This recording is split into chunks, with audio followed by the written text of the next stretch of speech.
एक बार पुनः स्वागत है। पूर्व के वीडियो में हमने कामायनी के चिंता सर्ग का व्याख्यात्मक विश्लेषण किया था। उसी क्रम में आज हम शेष बचे हुए चिंता सर्ग का व्याख्यात्मक विश्लेषण कर रहे हैं। विद्यार्थियों, किस प्रकार मनु देव संस्कृति के विनाश से दुखी है तो देवताओं द्वारा जो ऐश्वर्य और भोगा गया था, जिसके दुष्परिणाम स्वरूप महाप्रलय हुआ और समूल पृथ्वी जलमग्न हो गई। बचा तो सिर्फ मनु। आज वही मनु व्यथित और दुखी होकर के प्रायश्चित कर रहा है। प्रकृति के उस रौद्र रूप का वर्णन करते हुए मनु कहते हैं, ध्यान से सुनिए। लहरे व्योम चूमती उठती, चपलाए असंख्य नचती। गरल जलद की खड़ी जड़ी में बूंदे निज संस्कृति रचती। चपलाए उस जल्द विश्व में स्वयं चमत्कृत होती थी। जो विराट बाढ़ ज्वालाए खंड खंड हो रोती थी। जल निधि के तलवासी जल चल विकल निकलते उतराते। हुआ विलोडित ग्रह तब प्राणी कौन कहाँ कब सुख पाते। घनीभूत होते पवन फिर श्वासों की गति होती रुद्र। और चेतना थी दिल खाती, दृष्टि विफल होती थी क्रोध। उस विराट आलोड़न में ग्रह तारा बुध बुध से लगते। प्रखर प्रलय पावस में जगमग ज्योतिर्लिंगणों से जगते। प्रहर दिवस कितने बीते अब इसको कौन बता सकता। इनके सूचक उपकरणों का चिन्ह न कोई पा सकता। काला शासन चक्र मृत्यु का कब तक चला न स्मरण रहा। महामत्स्य का एक चपेटा दीन पोत का मरण रहा। किंतु उसी ने ला टकराया इस उत्तर गिरि के सिरी से। देव सृष्टि का ध्वंस अचानक श्वास लगा फिर लेने। आज अमरता का जीवित हूँ मैं, वह भीष्म जर्जर दम्भ। आहा सरक के प्रथम अंक का अधम पात्र में साविष्कम। आज हम इस खंड का, इस भाग का व्याख्यात्मक विश्लेषण कर रहे हैं। किस प्रकार महाप्रलय के उपरांत लहरें आकाश को चूम रही थी। समुद्र ने अपना विकराल रूप अपना लिया था।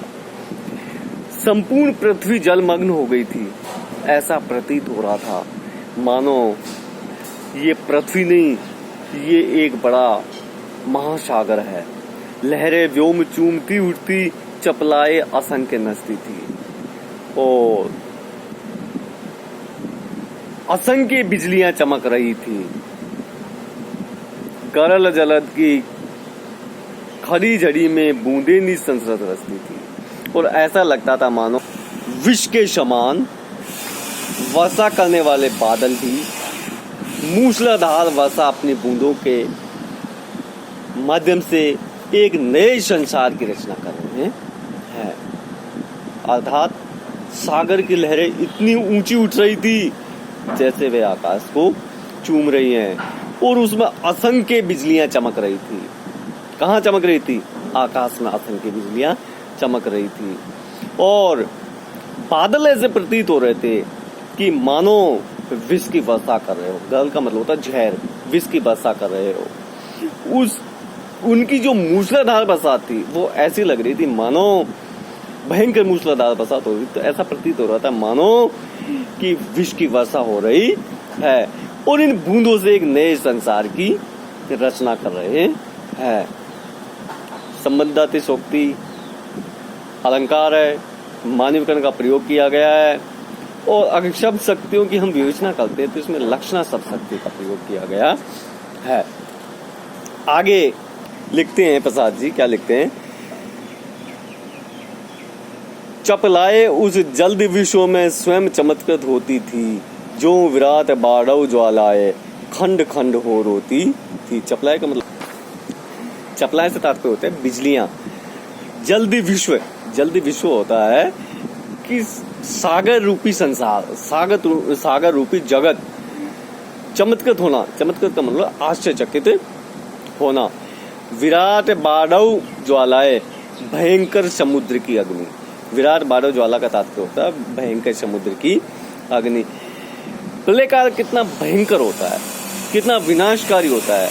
उस भयंकरता, उस विनाश लीला का वर्णन करते हुए मनु क्या कह रहे हैं कि प्रलय के इस समय चारों ओर पृथ्वी पर जिधर देखो, जहां तक हमारी दृष्टि जाती है, जल ही जल दिखाई दे रहा था। और उस सागर रूपी संसार में बिजलियां चमक रही थी। ऐसा लग रहा था कि मानो बिजलियां स्वयं आश्चर्यचकित होकर के चमक रही है। और उनकी चमकने के माध्यम से ऐसा प्रतीत हो रहा था, ऐसा भान हो रहा था, कि ऐसा लग रहा था कि मानो भीषण भयंकर समुद्राग्नि, समुद्र की आग, बड़वाग्नि का मतलब होता है समुद्र में लगी हुई आग, बड़वाग्नि समुद्र की अग्नि खंड खंड होकर के, टुकड़े टुकड़े होकर के रो रही हो। तो आप अनुमान लगा सकते हो कि प्रलय उस समय कितना भयंकर रूप धारण किए हुए था। प्रलय की इसी भयंकरता का वर्णन करते हुए मनु ने ये पंक्तियां लिखी है। आगे की पंक्तियां में जयशंकर प्रसाद जी लिखते, जल निधि के तलवासी जलतल विकल निकलते उतराते, हुआ विलोड़ित ग्रह तब प्राणी कौन कहाँ कब सुख पाते। प्रसाद जी लिखते हैं, मनु के माध्यम से कह रहे हैं कि जिस प्राणी का घर नष्ट हो जाए, जिस प्राणी का निवास स्थान बर्बाद हो जाए, क्या उसे सुख प्राप्त हो सकता है? क्या उसे सुख मिल सकता है? कदापि नहीं। ऐसी ही स्थिति उस समय सागर के तल पे, सागर के अंदर रहने वाले जीवों की हो गई थी। सागर का भयंकर आलोड़न देख करके, उद्वेलन देख के, उसके आह्लाद को देख करके जलचर प्राणी व्यथित हो गए थे। उनमें उथल पुथल मच गई थी। और इसी का वर्णन करते हुए जयशंकर प्रसाद मनु के माध्यम से कहला रहे हैं कि इस भयंकर प्रलय के समय सागर के निचले भाग में रहने वाले प्राणियों के घर, उनका निवास स्थान नष्ट भ्रष्ट हो चुका था। और इसके कारण वो व्यथित होकर के, व्याकुल होकर के, कभी वो ऊपर आकर के तैरने लग जाते थे और कभी अंदर वापस चले जाते थे। जब उनका घर ही नष्ट हो गया तो फिर उन्हें किस प्रकार सुख मिल सकता है? क्योंकि कोई भी व्यक्ति घर विहीन होकर के सुख प्राप्त नहीं कर सकता, अर्थात सुखी नहीं रह सकता। इन पंक्तियों के माध्यम से प्रसाद जी प्रलय की उस भयंकरता के परिणाम स्वरूप उन जलचरों के, उन प्राणियों के, उन जीवों के घर नष्ट होने की बात को बताते हुए ये सिद्ध करना चाहता है कि अगर किसी भी व्यक्ति, किसी भी प्राणी के घर नष्ट हो जाते हैं तो फिर उनके सौभाग्य में सुख लगभग समाप्त सा हो जाता है। आगे प्रसाद जी क्या लिखते हैं, ध्यान दीजिए। घनीभूत हो उठे पवन, फिर श्वासों की गति होती रुद्र, और चेतना थी बिलखाती, दृष्टि विकल होती क्रुद्ध। घनीभूत, घनीभूत से तात्पर्य होता है सघन, ठोस। रुद्र का मतलब होता है रुकना। चेतना ज्ञान, होश। बिलखाती, बिलखाती मतलब बेचैन होना, व्यथित होना, रोना, चिल्लाना।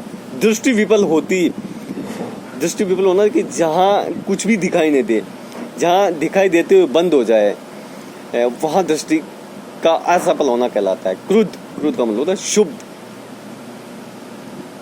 प्रसाद जी मनु के माध्यम से प्रलयकालीन वातावरण का वर्णन करते हुए कहते हैं कि प्रलय में सर्वत्र सभी जगह सभी स्थानों पर जल बढ़ चुका था, चारों जल ही जल दिखाई दे रहा था और जल की इस बड़ी मात्रा के कारण वायु भी सघन हो गई थी और इस वायु की सघनता के कारण श्वास लेना भी दुभर हो रहा था, श्वास लेने में भी कठिनाइयां महसूस हो रही थी।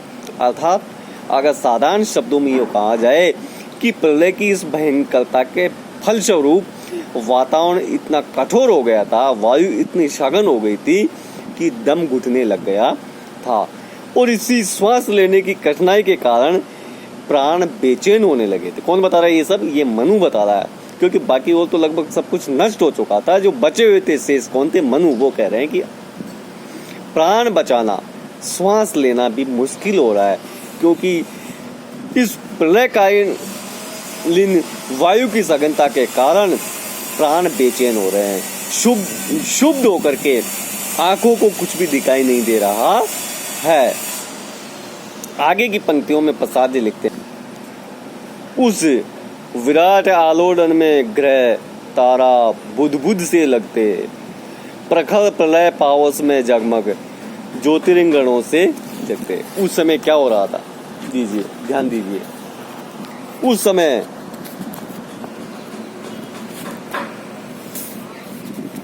विराट आलोड़न का मतलब होता है विशाल समुद्र मंथन। विराट का मतलब होता है भयंकर या विशाल, और आलोड़न का मतलब होता है मंथन। बुदबुद का मतलब बुलबुले, पानी के जो झाग के बुलबुले बनते हैं तो पानी के बुदबुदे होते हैं। प्रखर का मतलब होता है तेज, सशक्त, प्रलय पावस, भयंकर विनाशकारी, वसात। ज्योतिर्लिंगणों मतलब होता है जुगनू। तो उस समय कब? भयंकर प्रलय काल के समय क्या स्थिति हो जाती है? इसी का जयशंकर प्रसाद जी मनु के माध्यम से वर्णन करते हुए लिखते हैं। क्या लिखते हैं? ध्यान दीजिए कि प्रलयकालीन भयंकरता या प्रलयकालीन भयंकर लहरों के थपेड़ों से उत्पन्न होने के वाले समुद्र मंथन में क्या क्या हो गए? ग्रह, नक्षत्र, तारे आदि पानी के बुलबुलों के समान प्रतीत हो रहे थे, क्योंकि प्रलय के समय लहरें इस प्रकार थपेड़े मार रही थी कि मानो समुद्र का मंथन हो रहा है और उसी मंथन के कारण ग्रह, नक्षत्र, तारे छोटे से होकर के पानी के बुलबुलों के समान दिखाई दे रहे थे। इसके अलावा सभी ग्रह, नक्षत्र और तारे उस भयंकर प्रलयकालीन बरसात में जुगनू के समान टिमटिमाते हुए से प्रतीत हो रहे थे। अब आप कल्पना कीजिए, जिन ग्रह, नक्षत्र और तारे की गणना बड़े देदीप्यमान, प्रकाशवान माना जाता है, उनकी स्थिति भी आज कितनी क्षीण और कमजोर हो गई थी। उसी का वर्णन करते हुए यहाँ प्रसाद जी ने कहा है, जुगनुओं के समान और पानी के बुलबुलों से उनकी उपमा की है। आगे प्रसाद जी लिखते हैं, प्रहर दिवस कितने बीते अब इसको कौन बता सकता, इनके सूचक उपकरणों का चिन्ह न कोई पा सकता। कि इस प्रलय काल में कितना समय व्यतीत हो चुका है, कितने प्रहर बीत चुके हैं, इस सब के बारे में किसी भी प्रकार से कोई आकलन नहीं किया जा सकता है।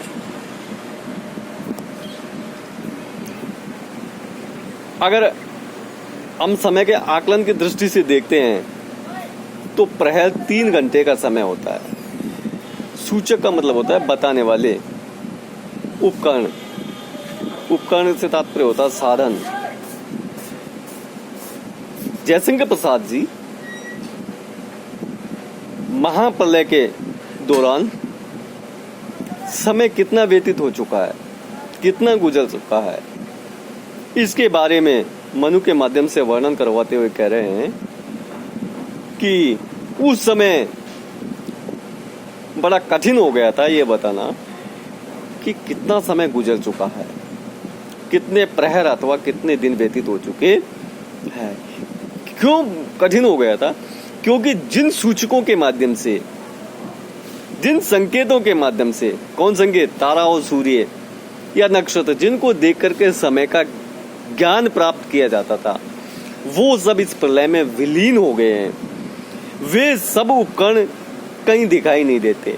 इसी कारण से समय का ज्ञान प्राप्त करना बड़ा मुश्किल हो रहा है। आगे,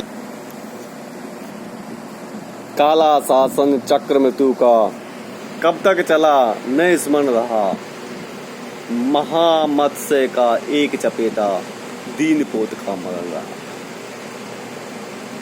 प्रसाद जी मनु के माध्यम से कहलवा रहे हैं कि इस भयंकर विनाश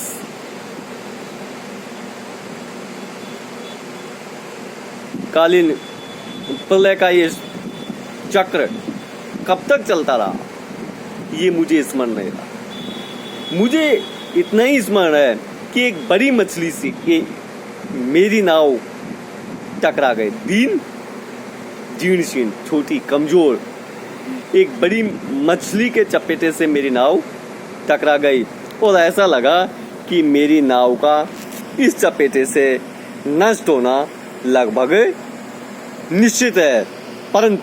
किंतु उसी ने ला टकराया इस उत्तरगिरी के सिर से।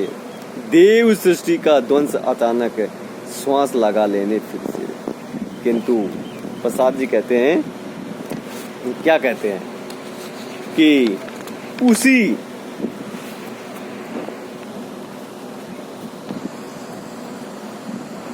बड़ी मछली से टकराने के कारण ये मेरा सौभाग्य रहा कि मेरी नाव धक्के से टूटी नहीं, बल्कि वह हिमालय की इस चोटी से आकर के टकरा गई और इस प्रकार देव जाति का विनाश होते होते बचा। इस हिमालय की चोटी पर आ जाने के कारण मुझे ऐसा लगा कि नष्ट होती होती देव जाति फिर से प्राणवान होती है। अर्थात ऐसा प्रतीत होने लगा कि अब देव जाति का अस्तित्व, देव जाति के प्रतीक के रूप में जो आज मैं जीवित हूँ बच गया, वो फिर से देव सृष्टि का निर्माण संभव हो सकेगा। आज के लिए बस इतना ही। धन्यवाद।